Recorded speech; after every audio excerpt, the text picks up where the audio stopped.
வணக்கம் நண்பர்களே. தமிழ்நாட்டில் நகைக்கடன் வாங்கிய அனைவருக்கும் மீண்டும் ஒரு நல்ல செய்தி காத்திருக்கிறது. அதாவது தமிழக அரசு நகைக்கடன் வாங்கியவர்களின் பட்டியலை தயார் செய்து வருவதாக தகவல்கள் கிடைத்துள்ளது. குறிப்பாக கூட்டுறவு வங்கி நகைக்கடனை தள்ளுபடி செய்ய அதிக வாய்ப்பு இருப்பதாகவும் தகவல்கள் கிடைத்துள்ளது. தமிழ்நாட்டில் உள்ள கூட்டுறவு வங்கி மூலம் ரூபாய் 75,000 வரை பயிர்க்கடன் பெற்ற குறு, சிறு மற்றும் இதர பெரு விவசாயிகளுக்கு 100 விழுக்காடு கடன் தொகையும் முழுமையாக தள்ளுபடி செய்யப்படுவதாக தமிழ்நாடு அரசு அறிவித்தது. அதனைத் தொடர்ந்து தற்போது கூட்டுறவு வங்கியில் நகைக்கடன் தள்ளுபடி செய்யப்படுவது குறித்த முக்கிய முடிவை தமிழக அரசு எடுக்க உள்ளதாக தகவல்கள் வெளியாகியுள்ளது. அதன்படி நகைக்கடன் தள்ளுபடி செய்ய வாய்ப்புள்ளதாகவும் பார்க்கப்படுகிறது. எனினும் தமிழக அரசிடமிருந்து அதிகாரப்பூர்வ அறிவிப்பு வரும் வரை நகைக்கடன் பெற்ற அனைவரும் பொறுமையோடு காத்திருப்பது நல்லது. தற்போது நகைக்கடன் வாங்கியவர்களுடைய பட்டியலை தமிழக அரசு கேட்டுள்ளதாகவும் அதற்கான ஆய்வுகள் செய்யப்பட்டு வருவதாகவும் மட்டும்தான் தகவல்கள் கிடைத்துள்ளது. ஆனால் தள்ளுபடிக்கான எந்த ஒரு அதிகாரப்பூர்வ அறிவிப்பும் தலைமை செயலகத்திலிருந்து வெளியாகவில்லை. அதேபோல வரவிருக்கும் பட்ஜெட் கூட்டத்தொடரில் இந்த கடன் தள்ளுபடிகள் குறித்த அதிகாரப்பூர்வ அறிவிப்புகள் வரலாம். ஏனென்றால் தற்போது விவசாய கடன்கள் குறித்த மாபெரும் பிரச்சனைகள் தமிழகத்தில் போய்கொண்டிருக்கிறது. இந்த ஒரு வேளையில் பொதுமக்கள் வாங்கிய நகைக்கடன் தள்ளுபடி செய்யப்படுமா என்பது கேள்விக்குறிதான். இருந்தாலும் பொறுத்திருந்து பார்ப்போம்.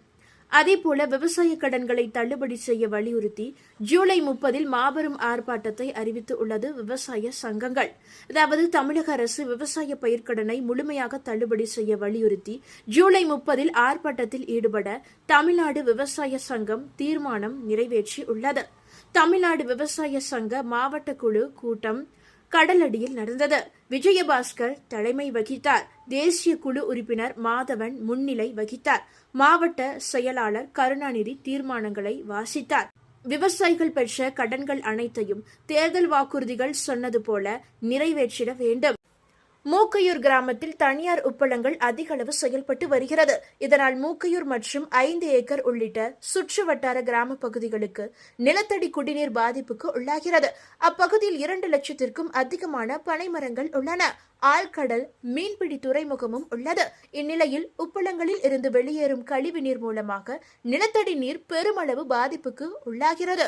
இதனால் தனியார் உப்பளங்களின் உரிமத்தை ரத்து செய்ய வேண்டும். வருகின்ற ஜூலை 30 அன்று தமிழ்நாடு விவசாய சங்கம் சார்பில் கலெக்டர் அலுவலகம் முன்பாக விவசாய கடன்களை முழுவதுமாக தள்ளுபடி செய்ய வலியுறுத்தி ஆர்ப்பாட்டம் நடத்த முடியும் செய்யப்பட்டது.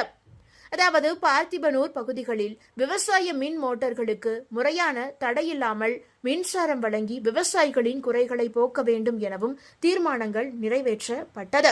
அதேபோல தற்போது நமது தமிழ்நாட்டில் மக்கள் தொகை கணக்கெடுக்கும் பணிகள் தீவிரப்படுத்தப்பட்டு உள்ளது. இணையதளத்தில் சுயமாக விவரங்கள் பதிவு செய்யும் வழிமுறைகளும் வெளியிடப்பட்டு உள்ளது. அதாவது தமிழகத்தில் மக்கள் தொகை கணக்கெடுக்கும் பணியின் முதல் கட்டம் தொடங்கிவிட்டது. 2027 ஆண்டு பிப்ரவரி மாதம் கணக்கெடுப்பு பணி தொடங்கினாலும் அதற்கு முன்னதாக வீட்டு பட்டியல் மற்றும் வீடுகள் கணக்கெடுப்பு ஆகஸ்ட் 1 நடைபெறுகிறது. இது நேரடியாகவும் இணையதளம் மூலம் சுய கணக்கெடுப்பாகவும் நடக்கிறது.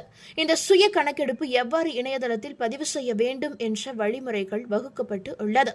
பொதுமக்கள் தங்களுடைய சுய விவரங்களை இணையதளம் மூலம் பதிவு செய்ய முதலில் இந்த ஒரு வெப்சைட்டுக்கு சென்று உள்நுழைய வேண்டும். மாநிலத்தை முறையாக தேர்ந்தெடுக்க வேண்டும். கேப்ஷாவை கரெக்டாக உள்ளிட வேண்டும். இரண்டாவதாக குடும்பத்தினர் விவரங்களை பதிவு செய்ய வேண்டும். குடும்ப தலைவரின் பெயர், 10 இலக்க மொபைல் எண், மின்னஞ்சல் முகவரி, அதுவும் விருப்பத்திற்குரியது ஆகியவற்றை உள்ளிட வேண்டும். குடும்ப தலைவரின் பெயரை பின்னர் மாற்றக்கூடாது. ஒரு குடும்பத்திற்கு ஒரே ஒரு மொபைல் எண் மட்டுமே பயன்படுத்தப்பட வேண்டும். ஒரு முறை பதிவு செய்யப்பட்டால் அந்த எண்ணை வேறு எந்த குடும்பத்திற்கும் பயன்படுத்தக்கூடாது. மூன்றாவதாக விருப்பமான மொழியை தேர்ந்தெடுத்து பதிவு செய்யப்பட்ட மொபைல் எண்ணுக்கு அனுப்பப்பட்ட OTPயை உள்ளிட வேண்டும். தேர்ந்தெடுக்கப்பட்ட மொழியை பின்னர் நீங்கள் மாற்ற முடியாது. பின்னர் மாவட்டத்தை தேர்ந்தெடுத்து தபால் அஞ்சல் எண், கிராமம், நகரம், பகுதியை பதிவு செய்ய வேண்டும். அதனைத் தொடர்ந்து உங்களுடைய இருப்பிடத்தை வரைபடத்தில் கண்டறிய வேண்டும். உங்களுடைய சரியான குடியிருப்பு கட்டிடத்தை அடையாளம் காணவும் மற்றும் இருப்பிடத்தை உறுதிப்படுத்தவும் சிவப்பு குறியீட்டை வரைபடத்தில் இழுக்க வேண்டும். தொடர்ந்து கேள்வித்தாளை பூர்த்தி செய்ய வேண்டும். உதவி குறிப்புகள், அடிக்கடி கேட்கப்படும் கேள்விகள் மற்றும் அத்தியாவசிய தகவல்கள், குறிப்புகளின் வழிகாட்டுதலுடன் வீட்டு பட்டியல் மற்றும் வீட்டு வசதி கணக்கெடுப்பு கேள்வித்தாளை நிரப்ப வேண்டும். இணையத்தில் உள்ளிடப்பட்ட அனைத்து தரவையும் சரிபார்க்க முன்னோட்ட திரையை பயன்படுத்த வேண்டும். பதிவுகளை திருத்தலாம், பின்னர் சமர்ப்பிக்க வரைவை சேமிக்கலாம் அல்லது இறுதியாக சமர்ப்பிக்கலாம். அதாவது உங்களுடைய தரவை பூட்ட இறுதியாக சமர்ப்பிக்கவும் என்பதை கிளிக் செய்ய வேண்டும். இறுதி சமர்ப்பிப்புக்கு பிறகு மாற்றங்கள் செய்ய முடியாது. சமர்ப்பிக்கப்பட்ட பின் தங்களது மொபைல் எண்ணிற்கு SCID குறுஞ்செய்தியாக பெறப்படும். கணக்கெடுப்பாளர் உங்கள் வீட்டிற்கு வரும்போது உங்களுடைய SCID அவரிடம் பகிர வேண்டும். கணக்கெடுப்பாளர் உங்களுடைய தகவலை சரிபார்த்து திருத்தங்கள் இருப்பின் சரி செய்வார். இந்த வழிமுறைகளை பொதுமக்கள் பின்பற்றி இணையதளத்தில் சுய விவரங்களை வீட்டில் இருந்தபடியே பதிவு செய்யலாம் அல்லது உங்களுடைய வீடுகளுக்கு நேரடியாக வந்து உங்களுடைய விவரங்களை கேட்டு அவர்களே பதிவு செய்து கொடுப்பார்கள். எப்படியானாலும் இந்த கடமையை நீங்கள் செய்ய தவறாதீர்கள். ஏனென்றால் தற்போது இந்த கணக்கெடுப்பின் அடிப்படையில் நம் நாட்டில் அடிப்படை வசதிகள் செய்து தரப்படும் என்று கூறப்படுகிறது.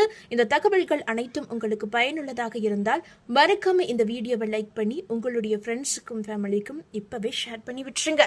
இது போன்ற பயனுள்ள அப்டேட்டுகளை உடனுக்குடன் குயிக் அப்டேட்டுகளாக தெரிந்து கொள்ள மறக்காம நம்மளுடைய இந்த குட்டி இன்ஃபோ சேனலை இப்பவே சப்ஸ்கிரைப் பண்ணிக்கோங்க. நன்றி நண்பர்களே.